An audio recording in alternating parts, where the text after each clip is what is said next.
foes hold a playoff reunion at Jerry World with a trip to the third round on the line. Coach Wager's bunch hopes his team is a rude host to out-of-town guests. Jonathan Gray and the Little Bearcats keep on marching towards a third straight state title, and the Argyle Eagles are looking for revenge on a prosperous squad who handed them their only loss. Chevrolet Inside High School Football starts now. Bring it, all right? Yeah.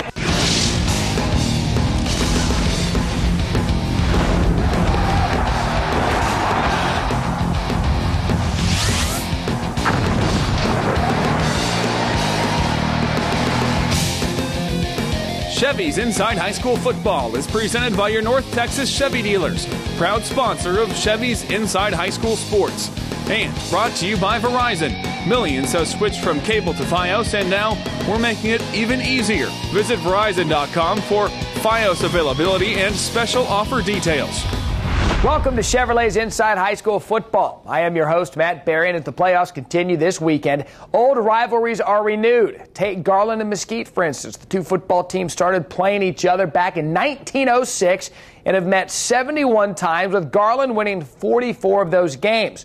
But due to district realignment, they haven't played each other since 2003, and get this, have never met in the playoffs.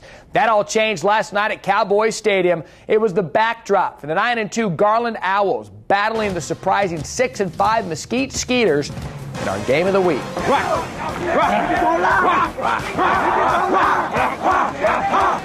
Skeeters trying to sway the score in their favor, but it would take quite an effort to knock off the determined Jeff Jordan Butts, especially with 5'6" Mighty Mike Malcolm Miller carrying the load. First quarter, Garland Seth Russell takes the handoff, gives it to Jatavian Green, going the other direction for a slick end around. Good play call. Green breaks it up the sidelines until he is brought out of bounds after the 60-yard run and a big momentum builder. Because later in the drive, Miller looks to be stuffed at the line of scrimmage, but folks, that is a bad man. He will not be brought down until he gets across the goal line for a 21-yard score. 7-0 Owls. Cute hack here, but I'm sure you didn't see that last TD, did you? Tough night for Kansas-bound Russell. 3 picks, including one to Carlin Lee in the Owls' end of the field. That sets up Alex Cooper with a beautiful pass to Rashard Higgins for the 23-yard score. The Skeeters would kick a field goal in overtime. What a fantastic finish at Cowboys Stadium. They upset Garland 24-21 and will play the winner of Saturday's Woodlands versus Round Rock Westwood game. Arlington Martin took on San Angelo Central last night. Apparently some Central players made the mistake of calling Warrior running back Kyle Hicks average. Bad move, guys. First quarter, Brody Lambert pitches to Hicks for an average, above average, 7-yard jaunt to the end zone. Warriors up 7-0. Later, on 3rd and 1 for the 5, Lambert says that anyone can get 1 yard. Let me go ahead and get 5. Gets into the end zone for another Martin score, 14-0. On the other side of the ball, the San Angelo Central offensive coordinator must not have known that Martin has D1 talent sprinkled all over their defense, such as Oregon-bound Eric Amoko, who rearranges this Central receiver's back for him. And please, I beg of you, someone introduce quarterback Logan Sawyer to TCU-bound Devontae Fields. Oops, never mind. Fields introduced himself, and quite violently, I may add. Second quarter, Hicks proves he is anything but average, breaks through some weak ankle tackles for a 24-yard touchdown. Arlington Martin wins 43-12 and will face the winner of this afternoon's Trinity Allen monster matchup. Someone let the dogs out in last night's nightcap at Cowboys Stadium. On one side, the Dogs of Coppers Cove, led by do-it-all quarterback and future Texas Longhorn Orlando Thomas. And on the other, the Rowlett Eagles, who were considered underdogs against a Coppers Cove team that came into this game with just 1 loss. But if the Eagles were underdogs, no one told them. First quarter, Cove tries to run at them, but Collis Walker says, no, sir. This play loses a few yards. Cove has to settle for a field goal. And then the Rowlett offense gets cooked. In the Wildcat formation, it's Corey Chappell taking it in for 6. Rowlett grabs a 7-3 lead.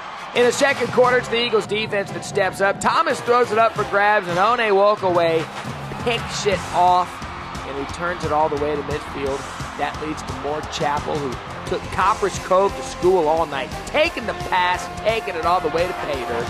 His 23-yard touchdown made it 17-3, and it only got better from there for Rowlett. Here, Grant Bethune throws a pretty touchdown pass to Chase Williams. What a great night it was for Rowlett. The Eagles take the Dogs to obedience school. Let's see what we did with that. 48-38 the win. Rowlett's amazing run continues next week with the game against either Spring Westfield or Leander. And for their huge win, the Rowlett Eagles are our Chevrolet team of the week. Looking to shore up an offer from the likes of Oklahoma State and Indiana, Scott senior quarterback Brady Burgett was looking to light up Woodrow Wilson in round 2 of the playoffs.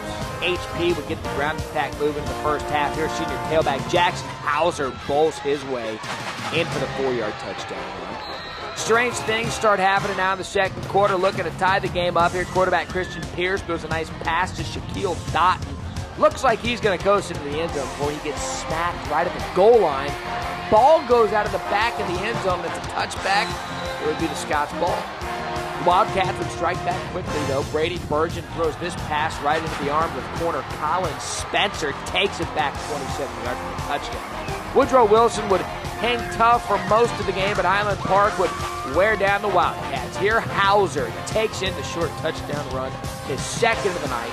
Undefeated Highland Park pulls away from Woodrow Wilson 49-24. Moves on to face John Tyler.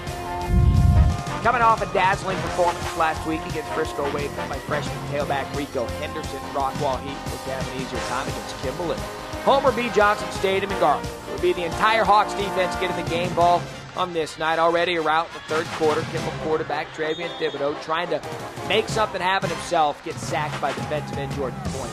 A couple plays later, Thibodeau trying again to use his feet, not his arm, again he's sacked. This time by Devontae Walker. It would be that kind of night for the Knights, who would be held to 6 points, those coming early in the first quarter. Now, it wouldn't be complete without showing you some Hawk offense. Check out this 49-yard touchdown pass. It was a beauty. One of 2 Cody Court touchdown passes on the night. Rockwall Heat handles Kimball with these 38-6. It advances to play the winner of our next game. Let's head up to Plano's Clark Stadium, where the Sherman Bearcats facing off against the Waxahachie Indians, led by their tailback Robert Lowe, who was being recruited by the Air Force Academy. We pick things up with the Indians up 7 and looking for more here. Quarterback Don King the third. It's Terrence Hawkins, we presume the first, and Hawkins shakes a couple tackles and then takes off for a big gain down before being dragged out inside the 10-yard line. That led to a Waxahachie touchdown to play later.